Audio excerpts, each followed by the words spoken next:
Hi everyone. Today we have with us Tarishi Verma from Symbiosis Law School, Noida. Tarishi is a United Nations Millennium Fellow and she's here to talk about the same. Hi Tarishi, it's great to have you here. I request you to please introduce yourself so we can start talking about the fellowship. Hello, everyone. First of all, I'd like to thank YLCC for inviting me here for this interview. So, yeah, my name is Tarishi. I am a second year BLLB law student from Symbiosis Law School, Noida. And I have been part of United Nations Millennium Fellowship. And right now, also, I'm working in that field, in that area. And I'd love to share what my experience was and how this fellowship goes about in the interview. Right. To begin with, where did you hear about this fellowship for the first time and what motivated you to go for it? Okay, so just when I joined this college, there were some projects which were out there which was told to us, and we were to send our applications for volunteering under those projects. And one of those projects was Chaitanya. So it basically worked for women rights and child rights.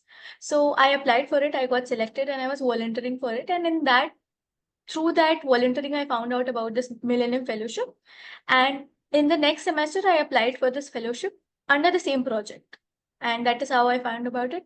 And the thing which motivated me was that I was very much interested in community services since the very beginning. And this was one of the reasons why I joined law school, because this is the area which I want to work in. Like, what is better than seeing other people smile because of you? So that is what my motivation was all about. Right. What can you tell us about the nature of this fellowship? So if you could shed some light on the eligibility criteria, the selection procedure, etc. for the same.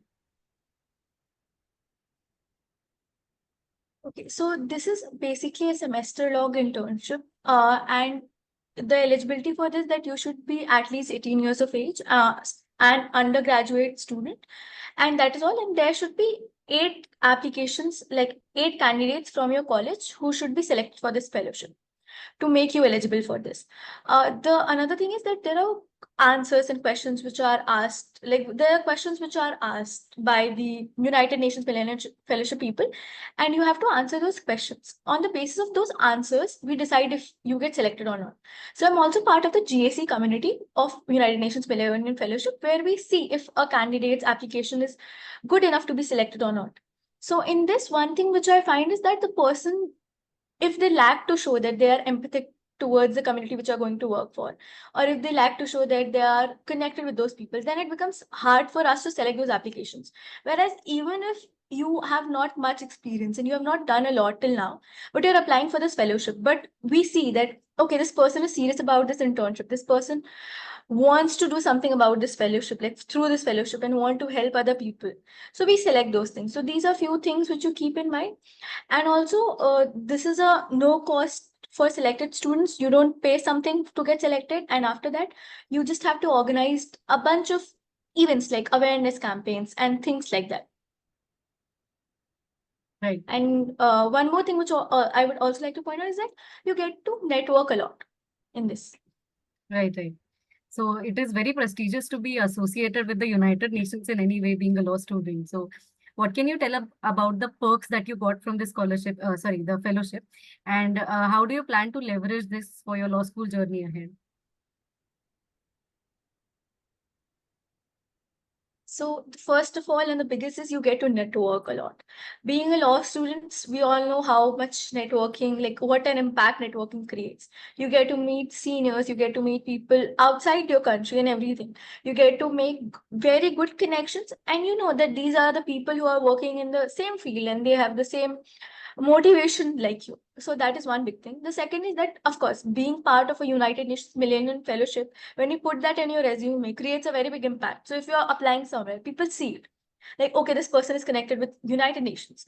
So that is an impact. You can, like, it becomes easier to get internships and everything. And trust me, before this fellowship, it was difficult for me to grab some internships. But after this, it's easier for you to grab attention of the interviewers and everything. You can tell them about this, and they are interested in listening to this. Second is that in your college itself, like in my college, there's not a lot of senior junior uh, thing going on, but through this project, you get to meet people from your own college also, and you get to know, oh, this person is also interested in working in the same area. And of course, at the end of the day, when you do an event and you meet those people and you are doing an event and you see these little kids smiling and giggling everywhere, trying to understand this and everything, that is, of course, the biggest motivation for me. And I think it is the most satisfactory thing you can ever feel. So lastly, could you share any tips for future aspirants on how to find such fellowships in the first place? And of course, to stay on top of the networking game. Okay, so the first of all, LinkedIn, update your LinkedIn, like be there. And I'm saying this, I have not done it like for a few weeks myself, but it is a great place to find good connections. You do find good connections. Second is that use your social media in a good way. Like it's not just LinkedIn which can make like which is helpful in finding these internships and everything. You can also find internships on Instagram. Like you just need to see the right kind of content. That is it.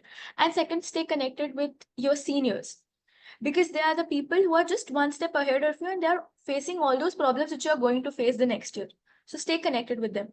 And yeah, I mean, these are few tips which you follow, and I think you will land up in good places. Right. Thank you, Tarishi, very much for your amazing insights. I'm sure they're going to be very helpful for everyone watching it. And thanks again for being with us here and telling us what all we needed to know about this fellowship. I, on behalf of OLCC, wish you all the very best for your journey ahead. Thank you. Thank you so much.